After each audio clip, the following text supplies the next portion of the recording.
memória, então, faz parte de uma sequência que começou com reencarnação, mostrando algo daquilo que a ciência do século XX conseguiu apurar, que são indicadores bastante seguros a respeito do que é a encarnação.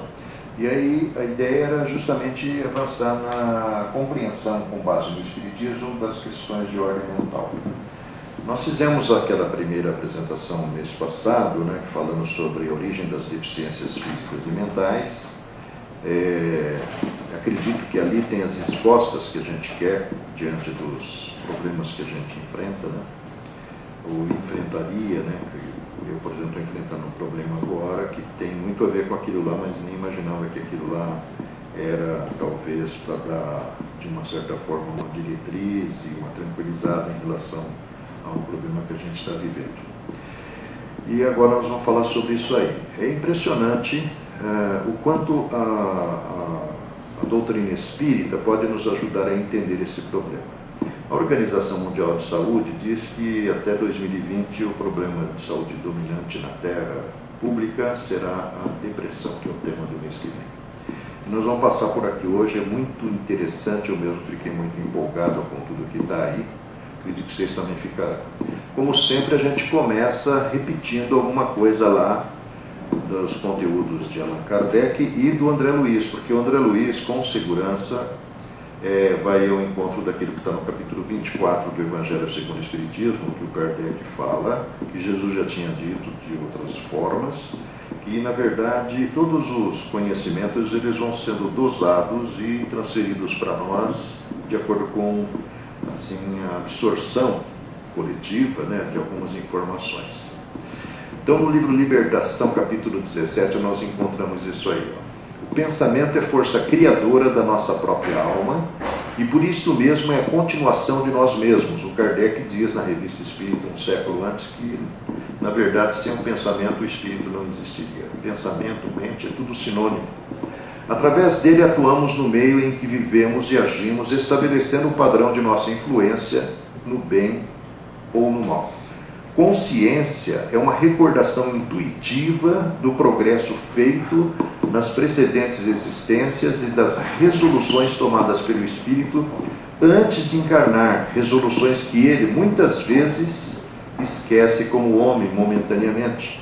Na realidade, no Livro dos Espíritos, na conclusão, nós vamos encontrar a informação através do Espírito da Verdade que consciência está no Espírito.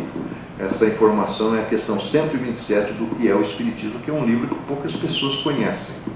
A memória, nós estamos mostrando que existe uma progressiva, talvez, evolução do conhecimento que nós vamos mostrar na frente, né? Então nós dependemos do pensamento da consciência que vai regular nossa correção diante dos eventos que criarmos, e tudo está preservado lá na memória. Memória, segundo diziam os hindus, uma frase assim que foi aproveitada por um grande pensador do século XX na área espírita, que diz assim, que o princípio inteligente dorme no mineral, onde desenvolve rudimentos da memória. Sonha no vegetal, onde desenvolve rudimentos da sensibilidade. Agita-se no animal, onde desenvolve o instinto, e acorda no homem, onde vai desenvolver a inteligência. O Chico Xavier, no livro Mandato de Amor, fala um negócio que outro dia a gente percebeu, preparando uma aula para o curso da espiritualidade dos animais, que é assim: nós já alcançamos a inteligência e estamos em busca do desenvolvimento da nossa intuição, nossas percepções intuitivas. O animal já conquistou o instinto e está perseguindo o desenvolvimento da inteligência. Interessante isso, né? Porque mostra que tem realmente uma evolução continuada, né? Lá na terceira parte do Livro dos Espíritos, os 3 reinos da natureza, a gente encontra detalhes sobre isso, que do átomo primitivo até o arcanjo existe um encadeamento lógico em tudo, porque o arcanjo um dia também foi átomo. Interessante e bonito, né? A memória é um disco vivo e milagroso que fotografa as imagens das nossas ações e recolhe o som de quanto falamos e ouvimos, por intermédio dela somos condenados ou absolvidos dentro de nós mesmos. Também está no Libertação, capítulo 11. Libertação é um livro incrível, não sei quem leu, mas vale a pena. Porque ele vai falar sobre o quadro da obsessão, assim, no extremo, né? Que é domínio da subjugação sobre Dona Margarida, né?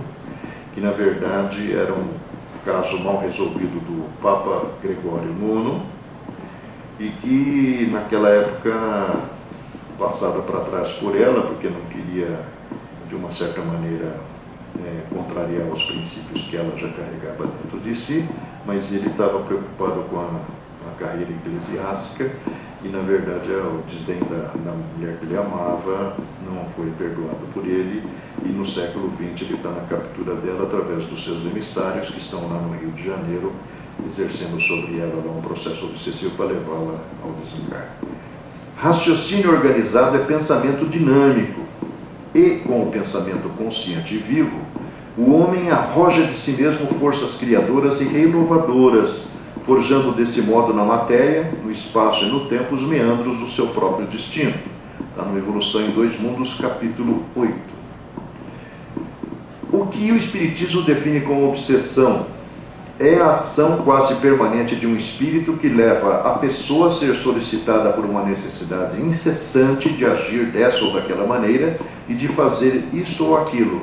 Talvez essa obsessão seja a evolução do que o Kardec apurou na questão 459 do Livro dos Espíritos, quando ele pergunta para o Espírito da Verdade: os espíritos influenciam em nossos pensamentos e atos? Sim, muito mais do que imaginais, e invariavelmente eles vos conduzem ali. Mas espera aí, como é que eu vou saber o que é o meu pensamento e o que me é sugerido? O primeiro pensamento é o seu, o segundo lhe é sugerido. Agora, nós pensamos incessante, continuamente, inestancavelmente, nós, dormindo, acordados, estamos pensando. O eletroencefalógrafo está aí para confirmar. Mas a gente não para educar, por isso que tem a meditação, por isso que tem alguns exercícios que hoje estão assim, crescendo na aceitação popular, que não apenas nos ajudam a nos tranquilizar, como também nos relacionar com a vida e com o corpo de uma maneira mais equilibrada. A influência dos espíritos sobre os pensamentos e atos é maior do que se crê, porque frequentemente são eles que dirigem os encarnados através de influências sutis. Não há obsessão unilateral, nutrindo-se toda a ocorrência dessa espécie à base de intercâmbio mais ou menos completo. Nós vivemos num mundo que o Kardec já tinha descortinado, porque essa talvez seja uma das principais missões do Espiritismo, onde estamos cercados por uma nuvem de testemunhas mesmo. Nós vivemos integrados, misturados. Onde é que nós estamos, existem outras realidades, onde a vida está, de uma certa forma, evoluindo, né? Exemplo assim, 1953, estamos lá em Angra dos Reis. Chico Xavier, Arnaldo Rocha e Enio Santos estão hospedados numa pensão. Depois de conversarem até altas horas, o Chico às 5 horas bate na porta do quarto onde os dois estão e convida-os para entrar numa mata que tinha ali na época à frente daquela pensão, onde diziam que tinha uma cachoeira. Aí eles, na verdade, concordam, porque não podia dizer não para o Chico, e vão lá naquela friagem da manhã começando a surgir, e de repente surge uma clareira no meio da picada que tinha lá no meio do mato. Chico assenta-se sobre uma pedra e fala assim: olha, onde nós estamos aqui existe uma tribo indígena e eles estão vivendo sua vida normal, cotidiana. O Emmanuel está dizendo que eles estão fixados, parados no século XIV, século XV, quando o Brasil foi descoberto. Então, eles não nos veem, eu estou vendo, mas eles estão sem nos aperceber. O que mostra que, na realidade, há realidades sobrepostas, interpenetradas, que é bem a imagem que o Chico Xavier nos dá no livro Imagens no Além. Você quer ter uma ideia assim bem grosseira do que é o complexo mundo onde nós vivemos, o planeta Terra? Pega uma cebola e corta no meio. Olha para ela, você vai ver camadas sobrepostas e interpenetradas. Essas camadas interpenetradas são planos, subplanos e subplanos do mundo espiritual, que são os diferentes estados da alma na erraticidade, porque nós sabemos que o pensamento é um ímã, que na verdade nos integra em realidades encarnado e encarnado, como está aqui, e encarnado e desencarnado, que não estão percebendo, né? Questão número 2. A Classificação Internacional de Doenças, tal do CID, em sua versão 10 de novembro de 2006, define estados de transe e possessão ou transtorno de transe dissociativo como uma perda transitória da consciência da sua própria identidade, associada a uma conservação perfeita da consciência e do meio ambiente. Afirma que apenas estados de transe involuntários e não desejados são considerados transtorno, não devendo ser classificados como doença quando ocorre em situações adequadas ao contexto cultural ou religioso do indivíduo. Caso da mediunidade para nós é a F44.3. Pode um espírito tomar temporariamente o invólucro corporal de uma pessoa viva, isto é, introduzir-se num corpo animado e agir em lugar de outro que se acha encarnado neste corpo? Essa tal de CID-10 é resultado das reflexões, das experiências da Organização Mundial de Saúde, que está lá em Genebra, né? E que vai se atualizando à medida que os conceitos mundiais aí vão evoluindo, né? Bom, resposta está no Livro dos Espíritos. O espírito não entra em um corpo como se entra numa casa. Identifica-se com um espírito encarnado cujos defeitos e qualidades sejam os mesmos que os seus, que é a história do imã, né? A fim de agir conjuntamente com ele. E no caso do fluido que nós emanamos, o nosso corpo é uma esponja, que o Kardec diz que absorve desde o fluido lá do metrô, da estação, até o fluido do bar, do happy hour, onde você está, até o fluido da empresa onde você trabalha. Mas o encarnado é sempre quem atua, conforme quer, sobre a matéria de que se acha revestido. Um espírito não pode substituir-se ao que está encarnado, por isso que este terá que permanecer ligado ao seu corpo até o termo fixado para a sua existência material. Questão número 3. Aliás, nós intercalamos 2 conexões a cada 3 perguntas. Vamos ver a primeira. O nome omitido é diagnóstico de esquizofrenia catatônica. É um filho único, demonstrou comportamento depressivo desde a infância. Sinais estranhos na puberdade, como isolamento dos amigos, tornando-se cada vez mais silencioso, sintomas agravados com a morte do pai.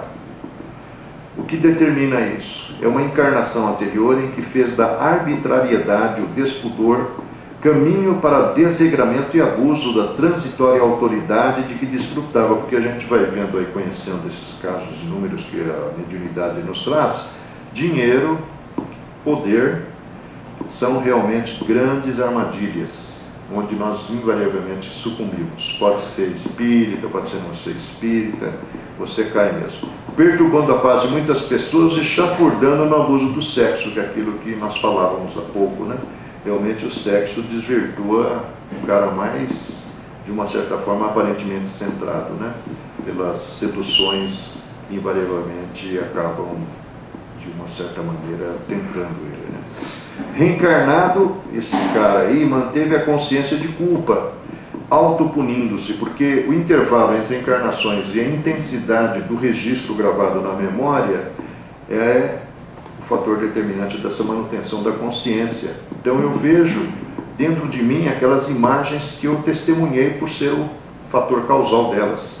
Adicionando a autorreparação que a consciência endividada lhe impunha, alguns adversários espirituais se lhe vinculavam, como cobradores impenitentes, porque nós vamos ver ali na frente, tem 3 formas de manifestar-se a esquizofrenia. Uma é o desajuste da sua consciência, outra é o processo obsessivo, né?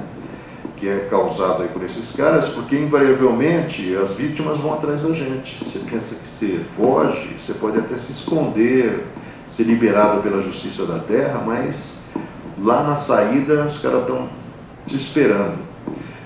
Em particular, uma jovem negra de aspecto feroz, com singulares deformidades faciais, que o cara deve ter causado, denotando processos de monoideísmo, quando uma pessoa fica fixa numa ideia de se vingar, por exemplo, do seu algoz, centralizado na vingança, como diz aí. Caso número 2. Homem, 19 anos, completamente impossibilitado para funções sociais, comportamento arredio, apático, irritadiço, agressivo, afastado de todos, inclusive dos familiares, a aversão ao irmão de quem desconfiava por achar o melhor, por dar conselhos, nem sempre reconhecia os próprios pais, muitas dúvidas sobre o relacionamento afetivo com o sexo oposto, medo de pessoas, recluso em casa, via repetidas vezes cenas criminosas em sua mente. Está gravado lá, você não consegue fugir de si mesmo. O pai está cansado de ajudar sem nada conseguir. Diagnóstico médico, esquizofrenia. O que determina? Existência no século XVI, portanto 400 anos atrás, né? Em que homem rico envolveu-se com família falida que o atraiu para casá-lo com a filha por quem se apaixonou sem ser correspondido. Solicitado a intervir pela mãe da noiva, que não queria o casamento, o padre, confessor da família, sugeriu para o cara aí que a noiva era infiel com outro pretendente rico que a atraía com presentes caros, bem como o irmão desta, né? Com promessas de título de nobreza e outras vantagens. Indo cobrar satisfações, ele a agrediu e, no calor da discussão, a empurrou do alto de uma torre de um castelo em que estavam, causando-lhe a morte. O pai atual, que na verdade está cansado de tentar ajudar e que na verdade é meio indiferente ao caso, era o padre que está tentando se reabilitar. O irmão da noiva e seu irmão atual, e a mãe, que é o irmão que ele não quer saber de conselho do irmão, né? E a mãe da noiva naquela época. Seguindo em frente, nós fizemos aí 4 ou 5 apanhados para a gente entender o que é esquizofrenia, que é um termo assim meio genérico, né? Tudo começa na psicose, que é uma denominação comum de qualquer doença mental caracterizada pelas distorções na percepção da vida real do indivíduo. Etimologicamente, a palavra psicose se originou a partir do grego psicoses, que significa condição anormal da mente. A esquizofrenia é a psicose endógena mais frequente.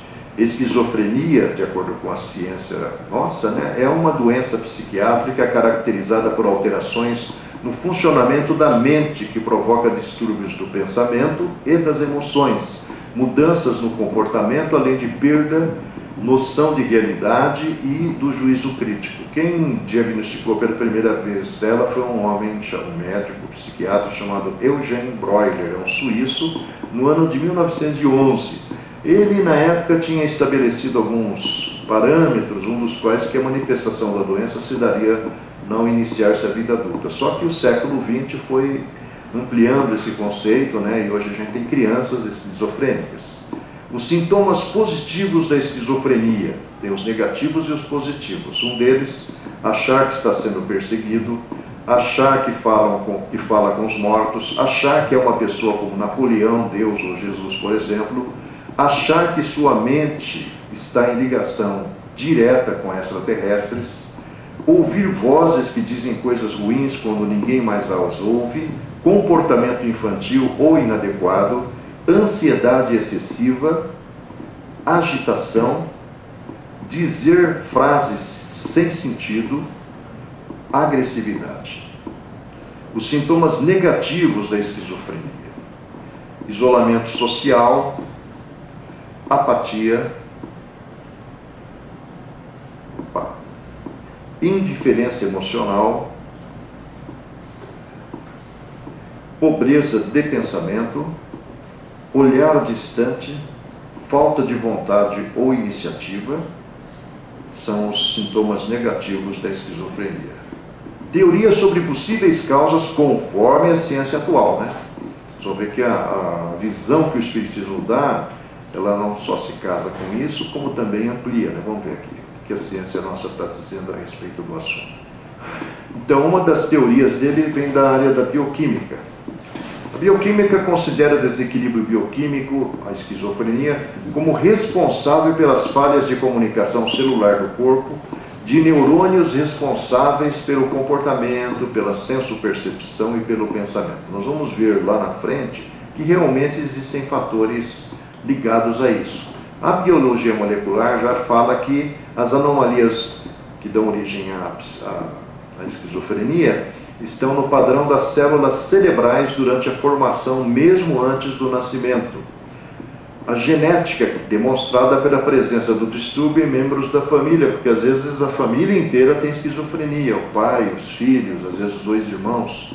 Outra teoria é a teoria do fluxo sanguíneo cerebral, que apresenta uma grande dificuldade de coordenação nas atividades diferentes entre as diferentes áreas cerebrais, conforme constatado nas investigações das imagens cerebrais, quando nos mapeamentos com emissão de pósitrons, que são esses exames ultramodernos. O estresse, que se encarrega de agravar os sintomas, especialmente em pessoas que participaram de violências, como estupro, revoluções, acidentes graves, guerras, atos terroristas, assaltos. Outra teoria, a drogadição, que também agrava os sintomas, não podendo demonstrar, por enquanto, que seja responsável pela ocorrência. Entre as alucinações mais comuns são as de natureza auditiva, em forma de vozes que humilham o paciente, alguém que fica ali na orelha falando, que o xingam, depreciam, perseguem e ameaçam.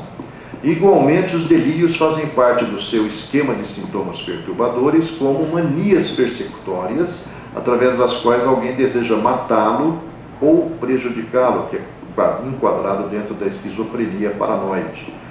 Perturbações do pensamento também surgem, gerando confusão no doente, que apresenta alteração da sensação do eu, negando a própria identidade, ou que um ser tomou o corpo e leva-o ao desequilíbrio, ou que ele não existe, ou que seu corpo é uma ilusão, que é a esquizofrenia chamada desorganizada. Muito comum a apatia, o desinteresse, a falta de motivação para qualquer realização, abandonando-se a indiferença, inclusive em relação à higiene. Quase sempre o paciente é vítima do embotamento afetivo, que é a razão do seu isolamento social. Tipos identificados de esquizofrenia, atualmente, porque isso não para de crescer muitas vezes. Esquizofrenia paranoide é o tipo mais comum, em que predominam os delírios e alucinações, principalmente o ouvir vozes, sendo também comum alterações do comportamento como agitação e inquietação.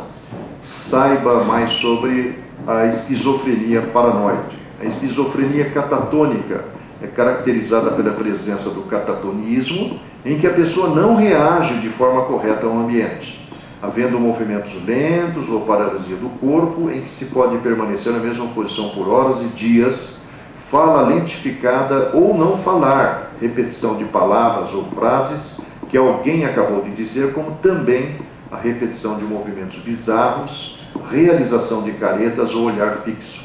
É um tipo menos comum de esquizofrenia e de tratamento mais difícil, havendo risco de complicações como desnutrição ou autoagressão, por exemplo.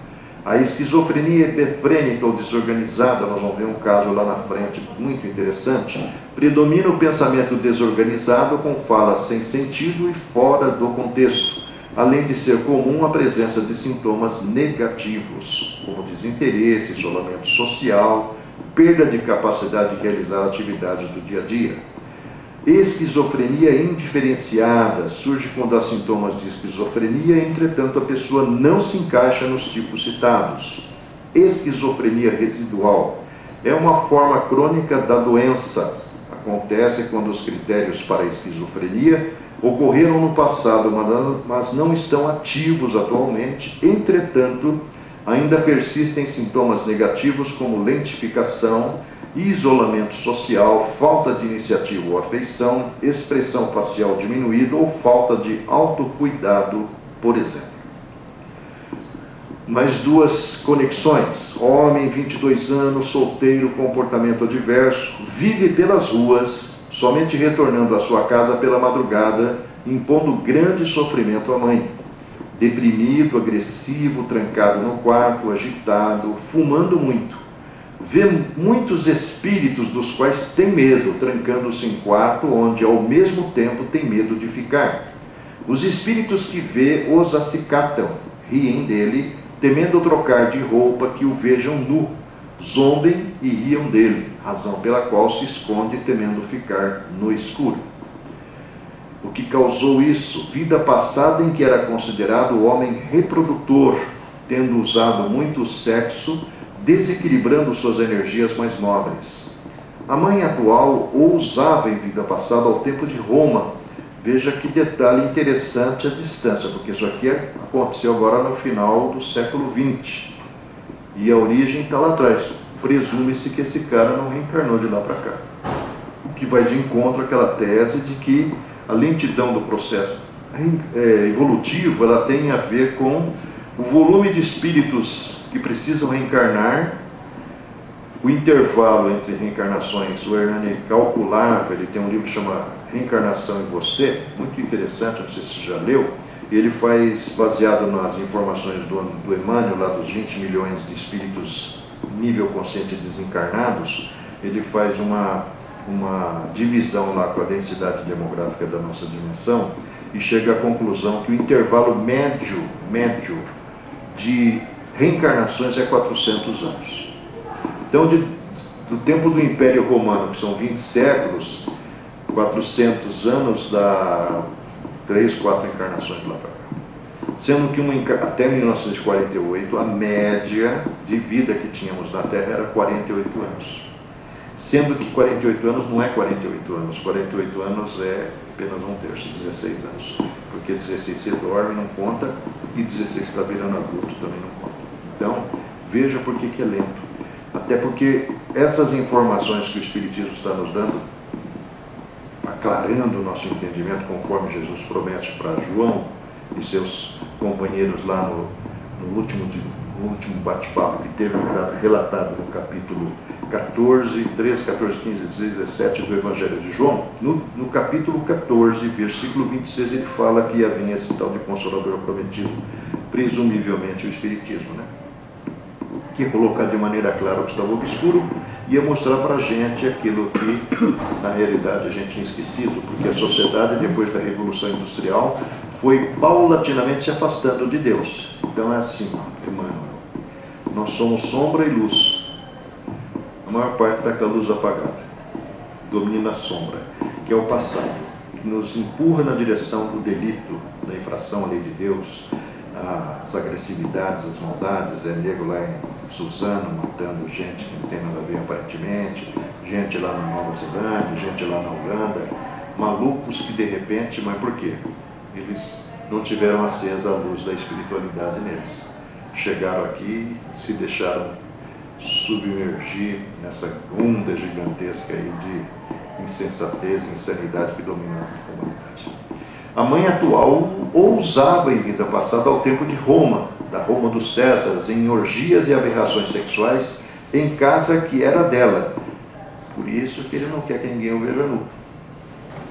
Lá no inconsciente dele, ele carrega a vergonha, né?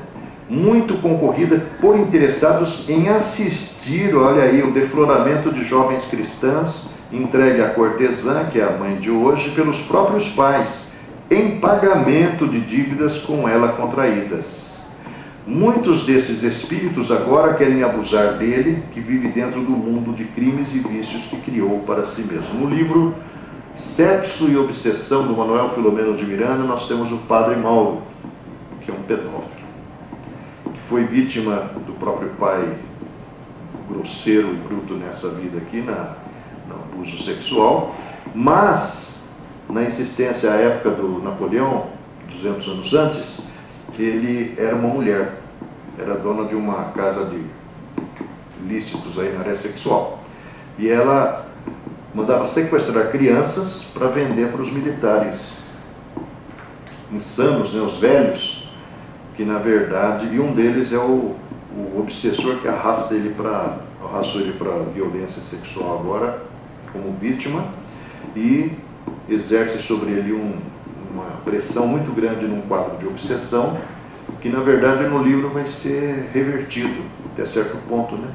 Porque ele mesmo, como ser eterno, tem nojo de si mesmo, mas ele não consegue controlar os impulsos. O livro chama Sexo e Obsessão. Lá no final, o espírito, o Divaldo, reproduz o relato que o Hernani ouviu do Newton Boechat, que por sua vez ouviu do Chico em 1947, quando o Chico estava terminando o capítulo Sexo do livro No Mundo Maior, do André Luiz. da cidade estranha, que o Hernani faz associação com os carnavalescos dos anos 70 que puseram o erotismo como sendo produto de comercialização no carnaval brasileiro. Outra, mulher, 19 anos, deprimida, agressividade terrível e embutida, ideias suicidas. Desde os 13 anos, experimentava transes de despreendimento psíquico, saía do corpo, em sala de aula, vendo-se flutuar sobre os colegas na sala de aula. Aos 14, os sintomas da esquizofrenia, como comportamento adverso, confusão mental, alucinações, agressividade, principalmente com a mãe, a quem sentia vontade de castigar. Ligados diretamente ao problema estavam a mãe, o pai, a irmã mais nova e a avó. O que causava tudo isso? Começa na Espanha, numa taverna, no início do século XIX, onde ela, então uma jovem e outra mulher mais velha, que é a mãe de hoje, brigam, agarram-se até que a mais velha lhe dá uma facada na barriga, matando-a, né? Por causa de um homem que as duas disputavam e que a jovem tentava roubar da mais velha. Havia ainda uma terceira mulher que era a mãe naquela existência, que é a avó de hoje, que está envolvida no quadro, né? E que as explorava através da prostituição, mantendo-se com o dinheiro obtido. O homem pivô da briga, figura da sociedade da época e frequentador do bordel, era o pai de hoje.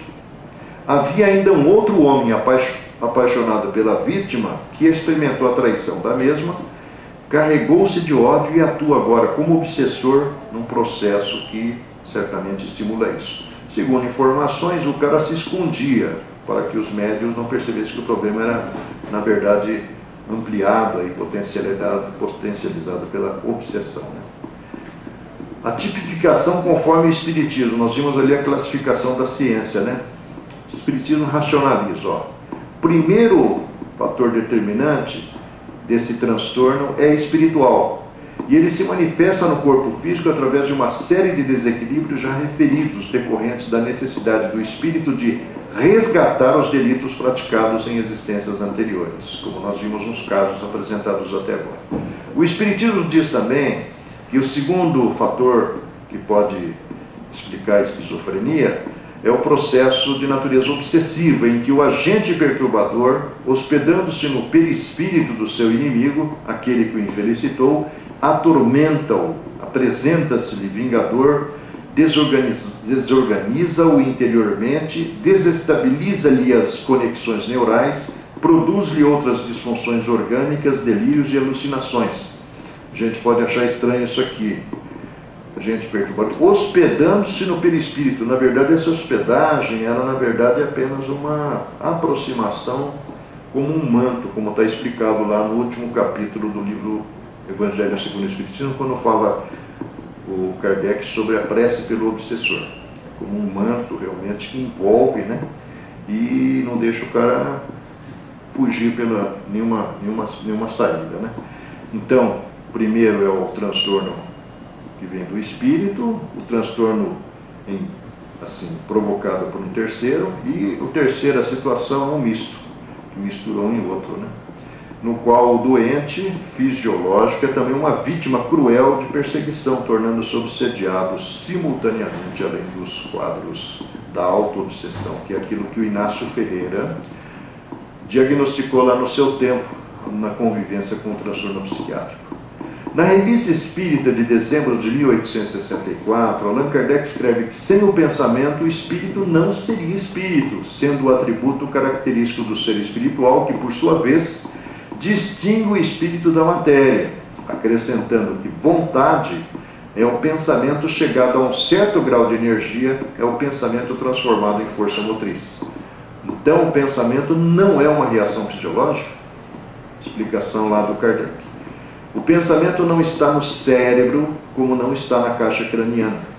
O cérebro é apenas um instrumento do pensamento, como o olho é o instrumento da visão e o crânio é a superfície sólida que se molda aos movimentos do instrumento.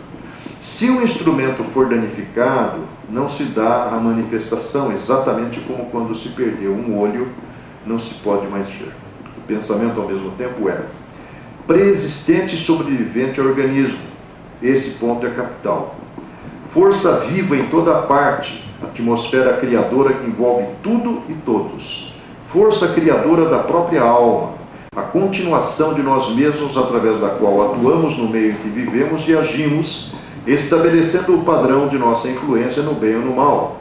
Matéria, pensamento é matéria, matéria mental, compondo um maravilhoso mar de energia sutil em que todos nos achamos submersos. André Luiz apresenta um trabalho maravilhoso no livro Mecanismos da Mediunidade, onde ele faz uma analogia entre as ondas eletromagnéticas e as ondas mentais. Fluxo energético do campo espiritual dos seres criados, se graduando nos mais diferentes tipos de onda, passando pelas oscilações curtas, médias e longas, em que se exterioriza a mente humana até as ondas fragmentárias dos animais, cuja vida psíquica ainda ingere e somente arroja de si determinados pensamentos ou raios descontínuos. Pensamento é também vibração e transmite-se por onda, que só excita as vibrações de ondas afins. Vamos em frente. Segundo a definição clássica, os transtornos da personalidade são distúrbios do comportamento manifestados em graus diferentes, mais ou menos padronizados, em função dos mecanismos de reação e defesa que os indivíduos apresentam frente às estimulações, às provocações ambientais. Por sua vez, o Espiritismo afirma existirem processos de perturbação em níveis que variam da obsessão simples à fascinação e desta à subjugação, a antiga possessão, a qual pode envolver não apenas um indivíduo, mas vários, simultaneamente na denominada obsessão coletiva. É realmente possível isso? Kardec responde. Estando provados alguns casos isolados da obsessão física ou de subjugação, fácil é compreender que, semelhante a uma nuvem de gafanhotos, um bando de espíritos maus pode lançar-se sobre um certo número de indivíduos, deles se apoderar e produzir uma espécie de epidemia moral. A ignorância, a fraqueza das faculdades, a ausência da cultura intelectual, naturalmente lhes facultam maior influência, uma torcida organizada que ataca a outra no metrô. É por isso que eles prejudicam de preferência certas classes, embora as pessoas inteligentes e instruídas nem sempre estejam isentas. Foi provavelmente uma epidemia desse gênero que imperou no tempo do Cristo, tantas vezes mencionada no Evangelho. Mas por que só a sua palavra bastava para expulsar os chamados demônios? Isto prova que o mal não podia ser curado senão por uma influência moral. Ora, quem pode negar a influência moral de Jesus? E quando emprega-se o exorcismo, que é uma espécie de remédio moral, e nada se obtém. Se nada produziu, é que o remédio nada vale e que se deve buscar outro, isto é, evidente. Estudai o Espiritismo e compreendereis a razão. Somente o Espiritismo, assinalando a verdadeira causa do mal, pode dar os meios de combater os flagelos dessa natureza. Mas, quando dizemos para estudá-lo, entendemos por isso um estudo sério, e não na esperança de nele encontrar uma receita banal para uso do primeiro que aparecer.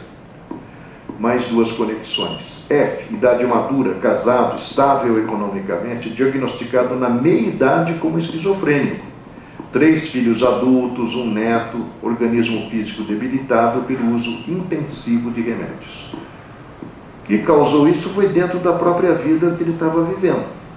Foi a apropriação indébita de grande herança, depois de haver prometido ao pai, doente, moribundo, velar pelos irmãos mais novos na presença destes.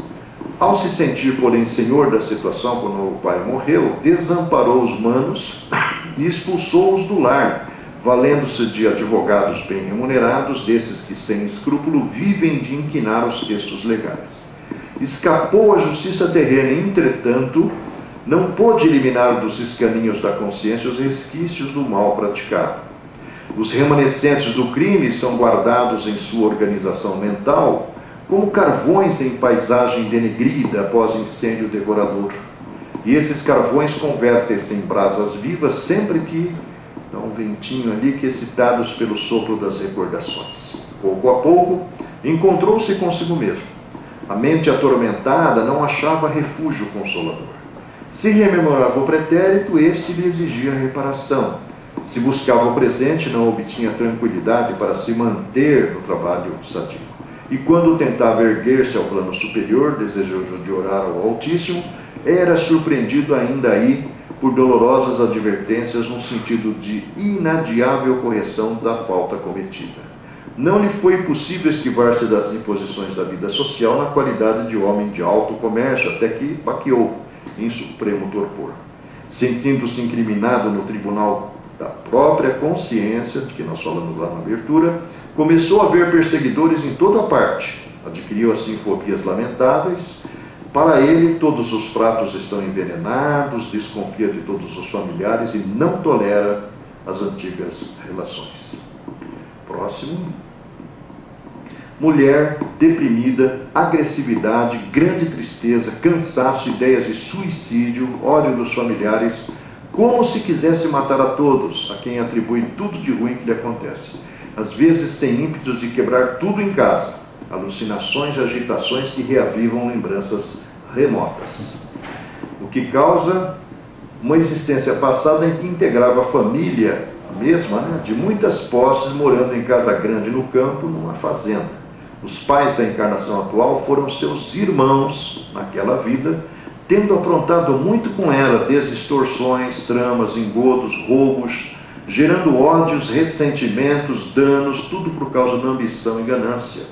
Usufruíam tudo o que podiam, explorando e maltratando empregados, inclusive ela. Conservando profundo rancor, ela revê cenas da vida passada envolvendo os irmãos, conversa com entidades ligadas ao grupo, desencarnadas, evidentemente, alimenta situações antigas, acabando por viver o mesmo ambiente psíquico de então, nebuloso, enegrecido. Abortos, assassinatos, roubos, castigos de escravos, todos os tipos de vícios fazem parte dos registros reavivados na memória. A gente vê que a história da família ser uma continuação da que já era, fica evidenciado nesse caso real aí, né? Então, vamos em frente. Todas as anomalias de ordem mental derivam dos desequilíbrios da alma. André Luiz, no livro Obreiros da Vida Eterna, vai ouvir um cara que vai falar assim, que os complexos de inferioridade, o recalque, a libido, as emersões do subconsciente, não constituem fatores adquiridos no curto espaço de uma existência terrestre, e sim característicos da personalidade egressa de vidas passadas. Portanto, a tese do Freud estava furada mesmo, né? Na realidade, não nasceu lá da infância mal resolvida, isso vem lá de longe. A subconsciência é, de fato, o porão dilatado das nossas lembranças, o repositório das emoções e desejos, impulsos e tendências que não se projetaram na tela das realizações imediatas. No entanto, estende-se muito além da zona limitada de tempo em que se move um aparelho físico. Representa a estratificação de todas as lutas com as aquisições mentais e emotivas que lhes foram consequentes depois da utilização de vários corpos. Faltam, pois, às teorias do Freud e seus continuadores a noção dos princípios reencarnacionistas e o conhecimento da verdadeira localização dos distúrbios nervosos, cujo início muito raramente se verifica no campo biológico vulgar, mas quase invariavelmente no corpo perispiritual pré-existente, portador de sérias perturbações congênitas em virtude das deficiências de natureza moral, cultivadas com desvairado apego pelo reencarnante nas existências que se foram. As psicoses do sexo, as tendências inatas à delinquência, tão bem estudadas por Lombroso, os desejos extravagantes, as excentricidades, muitas vezes lamentáveis e perigosas, representam modalidades do patrimônio espiritual dos enfermos, patrimônio que ressurge de muito longe em virtude da ignorância ou do relaxamento voluntário da personalidade em círculos desarmônicos. Vamos em frente. Com base nas informações então do mundo espiritual, que leitura se pode fazer sobre a questão das psicoses na esfera de aperfeiçoamento terrestre? Também lá no Obreiros da Vida Eterna.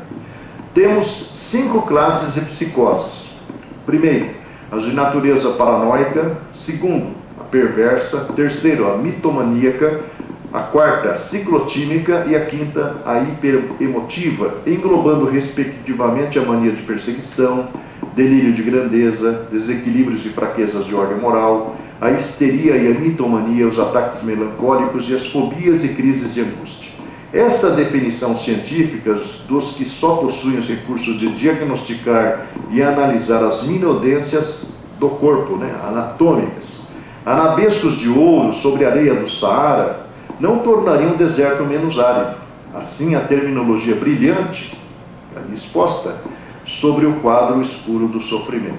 Precisamos divulgar no mundo, olha aí, para nós aí, o conceito moralizador da personalidade congênita em processo de melhoria gradativa, vida após vida, espalhando enunciados novos que atravessem a zona de raciocínios falíveis do homem e lhe penetrem o coração, restaurando-lhe a esperança no eterno futuro e revigorando-lhe o ser em suas bases essenciais. E aqui, ó, que importante, as noções reencarnacionistas renovarão a paisagem da vida na crosta terrestre.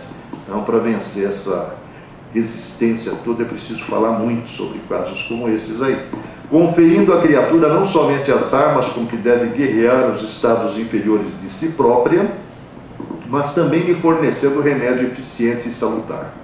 Faz muitos séculos, afirmou Plotino, que toda a antiguidade aceitava como certa a doutrina de que, se a alma comete faltas, ela é compelida a expiá-las, padecendo em regiões tenebrosas, regressando em seguida a outros corpos a fim de reiniciar suas provas. Falta, desse modo, lamentavelmente, aos nossos companheiros de humanidade, o conhecimento da transitoriedade do corpo físico e o da eternidade da vida, do débito contraído e do resgate necessário em experiências e recapitulações diversas.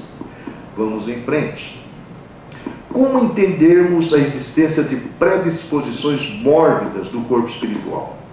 De modo geral, a etiologia das moléstias perduráveis que afligem o corpo físico e dilaceram guardam, conforme André Luiz está nos dizendo, no corpo espiritual as suas causas profundas. A recordação dessa ou daquela falta grave, mormente daquelas que jazem recalcadas no espírito, sem que o desabafe a corrigindo, por isso que o psicólogo é importante, funcione por válvulas de alívio às chagas ocultas do arrependimento, por isso que o padre confessor era importante, cria na mente um estado anômalo que podemos classificar de zona de remorso, em torno da qual a onda viva e contínua do pensamento passa a enevolar-se em circuito fechado sobre si mesma, como reflexo permanente na parte do veículo fisiopsicossomático ligada à lembrança das pessoas e circunstâncias associadas ao erro de nossa autoria. Estabelecida a ideia fixa sobre esse módulo de forças desequilibradas, é indispensável que acontecimentos reparadores se nos contraponham ao modo enfermiço de ser, para que nos sintamos exonerados desse ou daquele fardo íntimo ou exatamente redimidos perante a lei. Essas enquistações de energias profundas no imo de nossa alma, expressando as chamadas dívidas kármicas, por se filiarem a causas infelizes que nós mesmos plasmamos na senda do destino, são perfeitamente transferíveis de uma existência para outra, ou seja, a gente não foge da gente mesmo. Vamos em frente. Mais duas conexões. Homem, 21 anos, solteiro, tendência ao isolamento, depressão, raciocínio confuso, afastamento dos estudos, reclusão, enclausuramento, clinicamente classificado como esquizofrênico, cuidado pelo avô, que, muito preocupado com ele, por sinal, buscou auxílio, inclusive, em vários centros espíritas. O que determina esse comportamento? Ações de várias entidades espirituais viciadas, particularmente uma que o procura por séculos para se vingar da crueldade praticada por ele contra sua irmã, numa existência em que ele era um gladiador ao tempo do Império Romano sob o comando de Tibério. Dizem que foi um fascínio lá mesmo, né? Respeitado por sua força, matava qualquer um que o enfrentasse, sentindo prazer e orgulho em vencer, subjugar e matar os adversários. Mantinha vícios horríveis, tomando mulheres à força, era um bebedor inveterado. O avô, bondoso de agora, era um senador orgulhoso que o libertara e incentivava nas práticas violentas e cruéis que ele mesmo não conseguia fazer. E, na verdade, nessa história toda tem uma moça, que na realidade é aquela irmã ali, né? E um dos obsessores principais aí é o irmão dessa moça que o persegue para se vingar do que ele fez contra ela.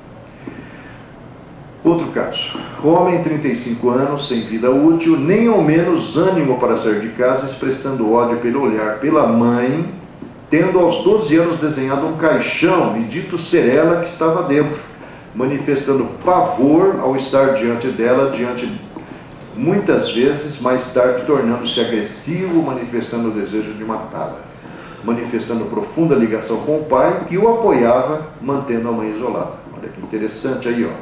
Uma existência no início do século XIX, na mesma cidade onde a história de agora estava se passando, pertencentes à sociedade local, integrados na mesma família, ele, o pai e a mãe, sendo ele portador de certa deficiência mental, o que fazia com que a mãe o mantivesse prisioneiro, escondido, portanto, castigando-o quando não fazia o que ela queria, chegando a torturá-lo, por isso o ódio mortal da senhora, mantendo o seu pai omisso naquela vida, né, diante dos abusos, embora não os ignorasse, e agora tenta se aliar ao rapaz contra a esposa e mãe dele.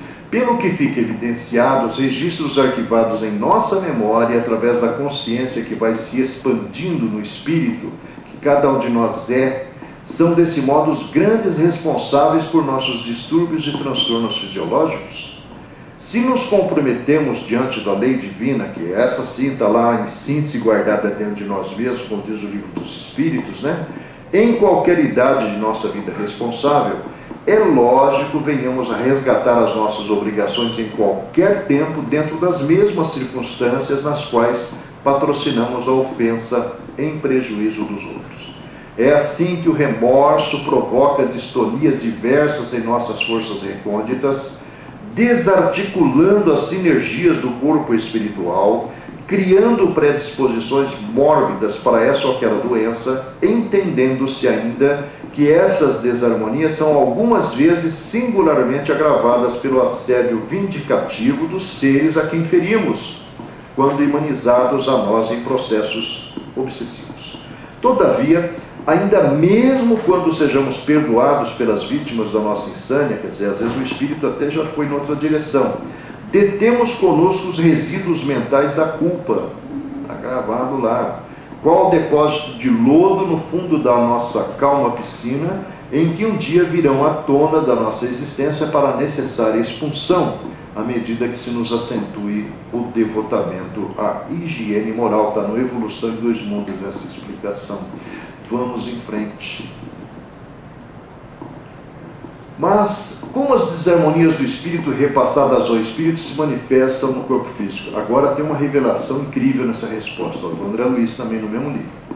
Todos os estados especiais do mundo orgânico, inclusive da renovação permanente de células, a prostração do sono, a paixão artística, o êxtase religioso e os transes mediúnicos, olha que interessante, são acalentados nos circuitos celulares por fermentações sutis, aí nascidas através de impulsos determinantes da mente, por ela convertidos os órgãos em substâncias magnetoeletroquímicas, arremessadas de um tecido ao outro, guardando a faculdade de intervir bruscamente nas propriedades moleculares ou de catalisar as reações desse ou daquele tipo, destinadas a garantir a ordem e a segurança da vida na urdidura das ações biológicas.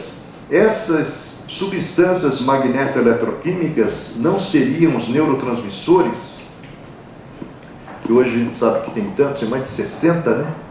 Noradrenalina, acetilcolina, e o Chico Xavier, numa resposta que ele deu num programa de televisão, ele fala que a esquizofrenia tem relação com essa descompensação na liberação dessas, acredito que é a mesma coisa, né? Cada um interpreta de acordo com a sua capacidade, né? Em identidade de circunstâncias, nos traumas cerebrais da cólera, nervoso, colapso nervoso, da epilepsia, que já é um transtorno grave, da esquizofrenia, como em tantas outras condições anômalas da personalidade, vamos encontrar essas mesmas fermentações no campo das células, mas em caráter de energias degeneradas que correspondem às turbações mentais que as provocam. Temos o que nos transformamos na passagem pelo corpo físico. Vamos lá, André Luiz. Depois da morte no corpo físico, prosseguimos desenvolvendo os pensamentos que cultivávamos na existência carnal. Quer dizer, você não vai se afastar da sua mulher, do seu marido, da sua casa, das suas lutas. Você vai continuar, invariavelmente, se você não cultivou outros tipos de ideias aqui, ficou preso naquela rotina muitas vezes inútil, né? Porque, como disse um benfeitor espiritual mal educado certa vez para um cara, falou assim, ó, você está me dizendo, filho, está falando que você trabalhava para cuidar da mulher, dos filhos, da casa, foi um bom pai, um bom marido, isso até o cachorro faz, até o animal irracional faz, quer dizer, o que você fez além da sua obrigação, você fez mais que a obrigação. E é verdade, né? Então, depois da morte do corpo, prosseguimos desenvolvendo os pensamentos que cultivávamos na experiência carnal. E não podemos esquecer que a lei traça princípios universais que não podemos trair. Então, se eu pisei na bola, tem a história da ideia central, que vai se, de uma certa forma, envolvendo com as ideias secundárias. Só que o que acontece quando você morre, que está escrito lá no capítulo 7 do livro Céu e Inferno, você mergulha no remorso, que é o complexo de culpa. Puxa, eu podia ter sido o melhor marido, o melhor pai, o melhor ser, e eu só pensei em mim mesmo, só olhei para mim. Então, as lembranças secundárias vão se dissolvendo, vai ficar só a ideia central. Chico Xavier fala assim, você vai nascer com o braço atrofiado, você deu um tiro intencionalmente em alguma, você sabia o que você estava fazendo, mas você destruiu a vida dela. Só que no plano espiritual, quando as ideias secundárias se afastam, você fica preso àquela lembrança dominante, porque você não precisava de destruir alguém que é seu irmão. Então você, em última instância, acaba achando que seu braço foi o responsável. Como o corpo espiritual obedece ao comando da mente, você vai deformando ele. E essa deformação se fixa, e na próxima encarnação, muitas vezes você vai renascer com aquele braço já deficiente. Como o exemplo dos caras da talidomida, que a espiritualidade usou a substância que fazia mal, hoje era muito utilizada em tratamento de câncer em Barretos, e tratamento da lepra, da hanseníase, a talidomida. Só que lá nos anos 50, a Bayer, se me parece que era a Bayer, desenvolveu o contraceptivo, um anticoncepcional que ainda é experimental, e meteu essa substância lá. Aí nasceu um monte de crianças com os bracinhos pequenininhos, as perninhas pequenas, que mereceu no futuro uma indenização que até hoje mantém muitos desses seres, porque eles não têm como trabalhar nem nada, são dependentes. E também uma geração que se sumiu, morreu tudo, a maior parte já. Mas eles eram comprometidos com a Segunda Guerra, onde eles mutilavam braços, pernas, na ânsia de roubarem pertences dos judeus presos nos guetos, porque o judeu adorava joia e eles não pediam não, eles arrancavam braço, arrancavam pulso, dedo. Então o sofrimento que eles registraram na lembrança, na memória, foi o que os acompanhou no plano espiritual. O Bert Campos vai descrever num livro, não sei se é o Cartas e Crônicas, ou é o Pontos e Contos, que ele é levado para uma sala onde tem uma telinha onde é mostrado um filme de uma região sombria onde tem um monte de gente urrando ali, justamente com deformações que são os registros da memória deles em relação ao que eles impuseram para as vítimas. A única solução para eles é trazê-los de volta a que se faz, a que se paga, para cá, dentro das restrições que eles impuseram a si mesmos através do prejuízo aos outros. Aí eles reconquistam as condições. Eu conheci a Célia, que é a filha da fundadora lá do Lar do Amor Cristão, uma moça loira de olhos azuis, muito bonita, psicóloga, conheci lá no Chico. Ela tinha aqueles bracinhos assim. Quer dizer, a inteligência por trás daquele corpo deformado e também o auxílio da doutrina espírita para, de uma certa forma, aceitar a própria restrição dentro de uma visão racionalista, né? E não podemos esquecer que a lei traça princípios universais que não podemos trair. Subordinados à evolução, como avançar sem lhe acatarmos a ordem da harmonia e progresso? A ideia fixa pode operar em indefinida estagnação da vida mental no tempo. Você se fixa naquilo lá e aquilo lá vai te transtornando.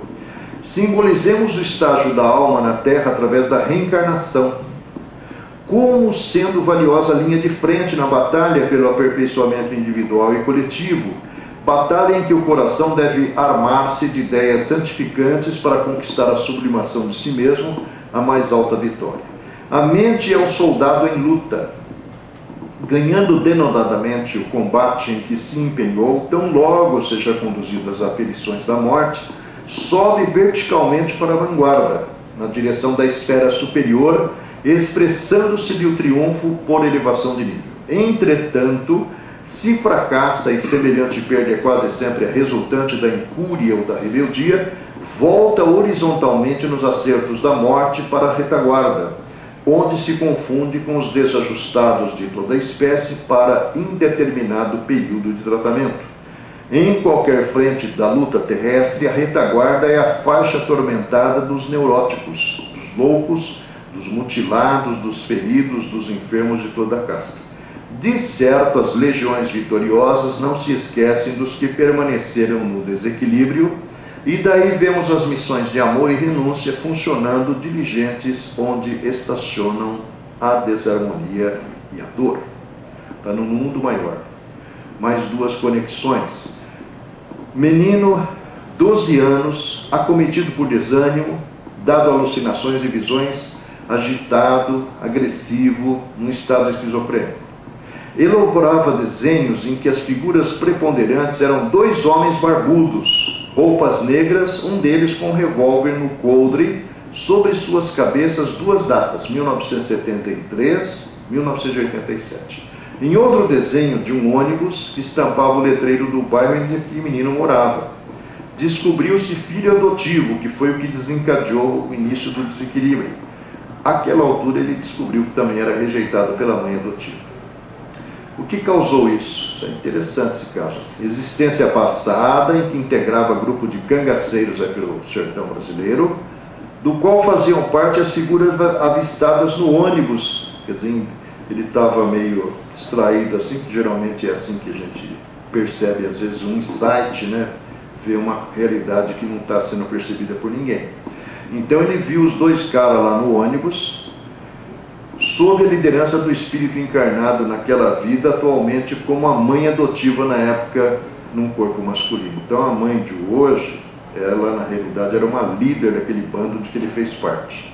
Naquela vida lá, ele terminou seus dias morto por ela, e para redimir-se, pediu a oportunidade de tê-lo como filho adotivo nessa vida aqui. O jovem tinha ainda em sua psicosfera uma outra entidade que ele fora vítima, que matou, e que o acompanhava na ânsia de vingar-se da morte aí imposta pelo bandoleiro daquela época. Acontece que a mulher de hoje, a mamãe de hoje, adotiva, se arrependeu da condição de mulher e dona de casa. Sem o poderio exercido na vida passada, ela mandava e os caras continuavam no lado invisível, temendo ela. E olha que interessante que vai ser dito aí. Ela não tem mais o poder, então se arrependeu de ter adotado, se arrependeu de ser mulher. Mas acontece que à noite, quando ela saía do corpo, olha aí, ó, ela era visualizada por instrutores espirituais, saindo do corpo pelo desdobramento natural do sono, e o seu espírito assumiu o psiquismo masculino daquela vida, atuando no plano espiritual, infernizando a vida dos outros aí, como líder dos mesmos espíritos submissos a ela em vida pregressa. Inclusive esses dois que o menino viu, eles na verdade, no plano espiritual, continuam morrendo de medo dessa criatura. Então a gente vê que interessante que essas associações que o Espiritismo nos traz através da mediunidade, né? Conexões. Homem, 18 anos, afastado do trabalho após começar a ter medo de sair de casa, de ver pessoas, confusão mental, muita dor de cabeça, ver as cenas de morte e ouvir vozes. E encolhendo-se em seu quarto, só encontrando alívio com a presença da mãe, da qual mantinha certa dependência. O diagnóstico também esquizofrenia. Tudo começou lá na França do Napoleão, mais ou menos em 1814. Ele tinha mais ou menos uns 18 anos, como dito aí pelos médiuns, né? Matou por prazer com amigos muita gente, como se estivesse numa competição, quem matava mais, impondo medo e terror nas vítimas, gravando tais cenas de sangue e morte em seu inconsciente e assumindo o papel de liderança perante seus parceiros, que o seguem agora no invisível, cobrando dele a participação que teve, né, e agora a fuga nesse corpo que o transforma numa criatura com aquelas características descritas ali. Atualmente eles alimentam um processo obsessivo baseado nas imagens e cenas com que impregnou sua consciência. Então eles reavivam isso dentro da mente do moço, que fica lá escondido no quarto, tem medo de sair de casa, uma espécie de síndrome do pânico, né? Vamos em frente. E o problema da estagnação da alma? Porque nós não retroagimos, mas nós estacionamos. Então, o que dizem os espíritos através do André Luiz? O tempo para nós é sempre aquilo o que dele fizermos. Para melhor compreensão do assunto, lembremos-nos de que as horas são invariáveis no relógio, mas não são sempre as mesmas em nossa mente. Quando felizes, não tomamos nem conhecimento dos minutos, passa a ler muito rápido, né? Satisfazendo aos nossos ideais ou interesses mais íntimos, os dias voam céleres, ao passo que, em companhia do sofrimento e da apreensão, temos a ideia de que o tempo está inexoravelmente parado. E quando não nos esforçamos por superar a câmera lenta da angústia, a ideia aflitiva ou obcecante nos corrói a vida mental, levando-nos à fixação. Chegados a essa fase, o tempo como se cristaliza dentro de nós, porque passamos a gravitar em espírito em torno do ponto nevrálgico do nosso desajuste. Qualquer grande perturbação interior, chame-se paixão, desânimo, crueldade ou vingança, ciúme ou desespero, pode imobilizar-nos por tempo indefinível em suas malhas de sombra, quando nos rebelamos contra o imperativo de marcha incessante e consumo bem. O relógio inflexível assinala o mesmo horário para todos. Entretanto, o tempo é leve para os que triunfaram e pesado para os que perderam. Com os vencedores, os dias são felizes, e louvor com os vencidos são amargura e lágrimas. Vamos em frente. O pós-morte exporá sempre os desequilíbrios da consciência. Quando nós não desvencilhamos dos pensamentos de flagelação e derrota, através do trabalho constante pela nossa renovação e progresso, transformamos-nos em fantasmas de aflição e desalento, mutilados em nossas melhores esperanças ou encafurnados em nossas chagas íntimas. E quando a morte nos surpreende nessas condições, acentuando-se-nos então a experiência subjetiva, se a alma não se dispõe ao esforço heróico da suprema renúncia, com facilidade emaranha-se nos problemas da fixação, atravessando anos e anos e por vezes séculos na repetição de reminiscências desagradáveis, das quais se nutre e vive. Nos trabalhos de desobsessão a gente vê espíritos que às vezes estão há séculos parados, né? Não se interessando por outro assunto a não ser o da própria dor, da própria ociosidade, do próprio ódio, a criatura desencarnada, ensimesmando-se, é semelhante ao animal no sono letárgico da hibernação. Isola-se do mundo externo, vibrando tão somente ao redor do desequilíbrio oculto em que se compraz. Nada mais ouve, nada mais vê e nada mais sente além da esfera desvairada de si mesmo. A mente estacionária na deserção da lei, durante o repouso habitual em que se mobiliza além do túmulo, sofre angustiosos pesadelos, despertando quase sempre em plena alienação que pode persistir por muito tempo, cultivando apaixonadamente as impressões em que julga encontrar a própria felicidade. Qual o remédio mais adequado nessa situação? Muitas dessas almas desorientadas, por fim, se entediam do mal e procuram a regeneração por si mesmas, ao passo que outras, em tarefas de assistência dos benfeitores espirituais, acordam para as novas responsabilidades que lhes competem no próprio reajuste. São soldados feridos, buscando corresponder às missões de amor que lhes visitam o pouso de restauração. entendem o impositivo da luta dignificante a que foram chamados e, ajudando aos que os ajudam, regressam ao bom combate em cujas linhas se acomodam com o serviço que lhes é possível desempenhar. Outras, porém, recalcitrantes e inconformadas, são docemente constrangidas ao retorno à batalha para que se desvencilhem da prostração a que se recolheram. A experiência no corpo de carne, em posição difícil, é semelhante a um choque de longa duração em que a alma é convidada a restabelecer-se. Para isso, tomamos o concurso de afeições do interessado que a asilam no templo familiar. Vamos em frente. Conexões. Homem, 50 anos, solteiro, internado em sanatórios desde os 9 anos. Ele, na realidade, era filho de uma doente mental também, com quadro de esquizofrenia. Classe social muito média baixa, pouca escolaridade. Filho de paciente psiquiátrica crônica, internado em um hospital especializado. Desde pequeno gostava de brincar de cientista de guerra. Na escola persistindo em falar de situações de conflito de guerra e de experiências com explosivos, como se vivesse tais situações. Diagnosticado com o passar do tempo, após várias internações, como esquizofrênico epifrênico. Adulto, desenhava com insistência a suástica, estrelas, fórmulas químicas, medalhas nazistas, falando sobre elas e seus portadores. Escrevia o nome de personagens e suas patentes, falava sobre combates e dos ligados a eles. Um dia, diante de 3 estagiárias que acompanhavam o grupo multidisciplinar que o estudava, começou a chorar intensamente e a pedir-lhes perdão, explicando-lhes que as recebera no campo de concentração onde exercia cargo de alta patente, direcionando 2 para a câmara de gás e preservando uma delas por interesse pessoal.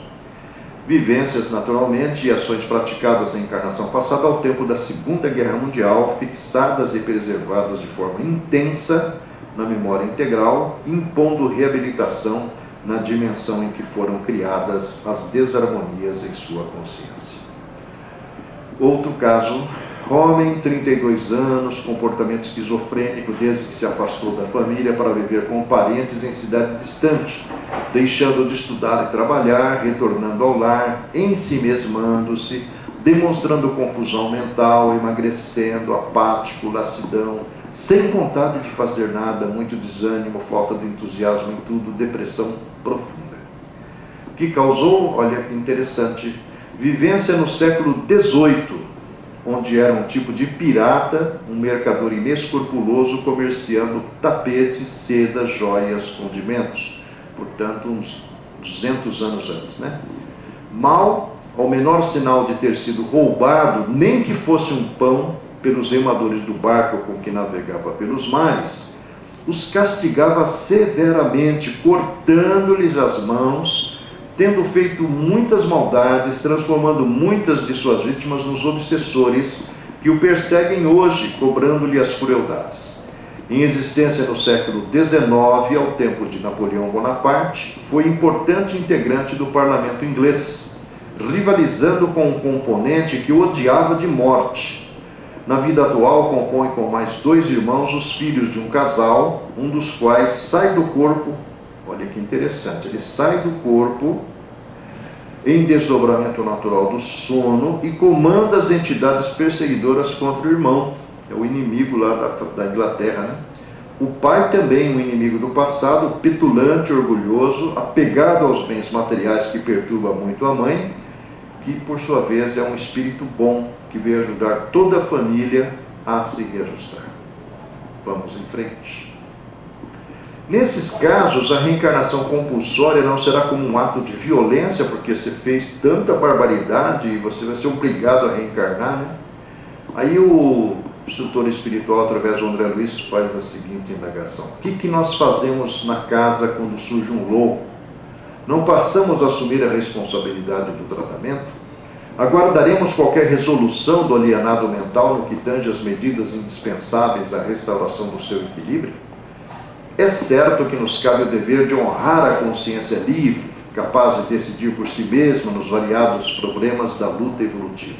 Entretanto, à frente do irmão irresponsável e doente, A nossa colaboração significa amizade fiel, ainda que essa colaboração expresse doloroso processo de reequilíbrio em seu favor. A reencarnação em tais circunstâncias é o mesmo que conduzir o doente inerte a certa máquina de fricção para o necessário despertar. Intimamente justaposta ao campo celular, a alma é a feliz prisioneira do equipamento físico no qual influencia o mundo atômico e é por ele influenciada, sofrendo os atritos que lhe objetivam a recuperação. Na maioria das vezes, o surgimento é lento. Podemos comprovar isso no estudo das crianças retardadas que exprimem dolorosos enigmas para o mundo. Somente o extremado amor dos pais e dos familiares consegue infundir calor e vitalidade a esses entezinhos que, não raro, se demoram por muitos anos na matéria densa como apêndices torturados da sociedade terrestre, curtindo sofrimentos que parecem injustificáveis e estranhos e que constituem para eles a medicação viável. É possível escutar ainda a verdade da nossa assertiva nos chamados esquizofrênicos e nos paranoicos que perderam o senso de proporções, situando-se em falso conceito de si mesmos. Quase todas as perturbações congeniais da mente na criatura reencarnada dizem respeito a fixações que lhe antecederam a volta ao mundo. E em muitos casos, os espíritos enleados nesses óbices seguem do berço ao túmulo em recuperação gradativa, experimentando choques benéficos através das terapêuticas humanas e das exigências domésticas, das imposições dos costumes e dos conflitos sociais, deles retirando as vantagens do que podemos considerar por extroversão indispensável à cura das psicoses de que são portadores. Vamos em frente. Por que razões a esquizofrenia surge na idade infantil ou mesmo depois da puberdade, quando a vida da criatura começa a desabrochar em plenitude de esperança e promessa? A esquizofrenia, na essência, decorre de transformações de caráter negativo no quimismo da vida cerebral. Esse problema, no entanto, procede da vida espiritual antes do processo reencarnatório, de vez que o problema da culpa instalado em nós, por nós mesmos, na experiência terrestre, se transfere conosco pela desencarnação no rumo do mais além. Muitas vezes atravessamos condições de vida purgatorial no outro mundo, mas somos devolvidos à Terra mesmo, aos núcleos habitacionais em que as nossas culpas foram adquiridas e frequentemente carregamos conosco as telas da esquizofrenia. Quando o processo de esquizofreniação se patenteia violento, eis que as perturbações consequentes se manifestam na criatura em período de desenvolvimento infantil. Mas, na maioria dos casos, a esquizofrenia aparece depois da puberdade e logo após a maioridade física. Os instrutores espirituais são unânimes em afirmar que esse desequilíbrio decorre dos nossos próprios débitos nas áreas das forças espirituais de que dispomos no campo da própria consciência. Vamos lá? Revelam os espíritos que a família consanguínea filtra a família espiritual construída através das relações mal-sucedidas dos seres humanos, traduzindo-se especialmente em distúrbios mentais e obsessivos. Como identificar e distinguir uns dos outros?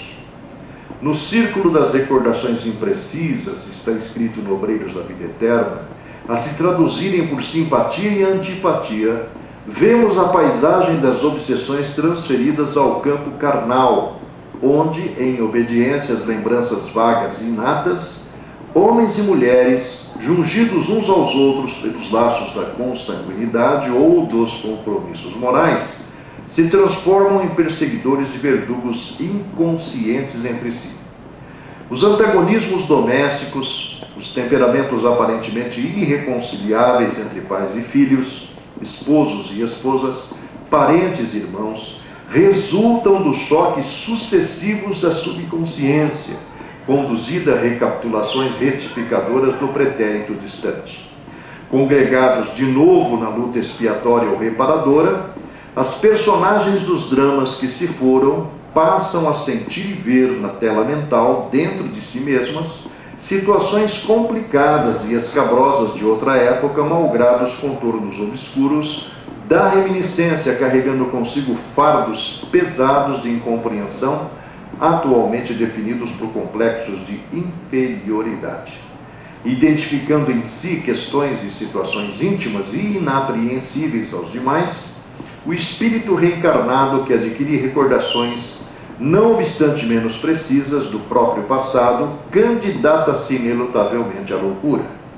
E nessa categoria temos na crosta planetária uma percentagem cada vez maior de possíveis alienados, requerendo o concurso de psiquiatras e neurologistas, que ao seu turno que se conservam em posições opostas à verdade, presos à conceituação acadêmica e às rígidas convenções dos preceitos oficiais. Esses, em particular, são as vítimas anônimas da ignorância do mundo, os infortunados absolutamente desentendidos, que de loucos incipientes prosseguem pouco a pouco a caminho do hospício ou do leito, de enfermidades ignoradas tão só porque lhes faltam a água viva da compreensão e a luz mental que lhes revelem a estrada da paciência e tolerância em favor da redenção própria. Os dois últimos casos: mulher, casada, 2 filhos, agitada, discurso desconexo, internada para observação, com quadros se agravando com o passar das semanas, evoluindo para diagnóstico de uma típica esquizofrenia crônica. Existência passada no século XVIII, em que, como Sinhá, impunha sofrimentos e castigos terríveis aos escravos de sua propriedade. Embora fosse praxe mandar os negros para o pelourinho por pequenos deslizes, ela comprazia-se em supliciá-los debaixo de uma construção feita especialmente para isso, onde os pobres coitados ficavam presos até a morte, sem poder ficar de pé ou sentados, numa posição incômoda de semi-agachados. Terrível em suas decisões, temida por todos, agora era perseguida pelas vítimas que tentavam cobrar a dívida com eles criadas. Mulher, 19 anos, vítima de estupro e suicídio, alucinações, depressão, fobias, apatia, desânimo graves, presa a imagens e cenas psíquicas que giram ao seu redor como um furacão, despertando nela emoções inquietantes, o que a levou a ser internada em casa de repouso para tratamento. Ações em existência pregressa, especialmente contra um rapaz, filho de escravos, inteligente e orgulhoso, que ela humilhava muito, a ponto de outros escravos, revoltados com seus atos, trancarem-na em sua casa e atearem fogo na mesma, impondo-lhe a morte durante o incêndio. Atualmente, o espírito do jovem, frio e calculista, a persegue, mantendo-se à distância para, caso alguém se interesse por ela, não perceber que é obsessão. Vamos lá? O Espiritismo pode auxiliar nos tratamentos da insanidade mental? A loucura tem como causa primeira uma fraqueza moral relativa, diz Kardec, que torna o indivíduo incapaz de suportar o choque de certas impressões, que são as lembranças, no número das quais figura ao menos em 3/4 partes a mágoa, o desespero, o desapontamento e todas as tribulações da vida. Dar ao homem a força necessária para ver tais coisas com indiferença é atenuar a causa mais frequente que o leva à loucura e ao suicídio.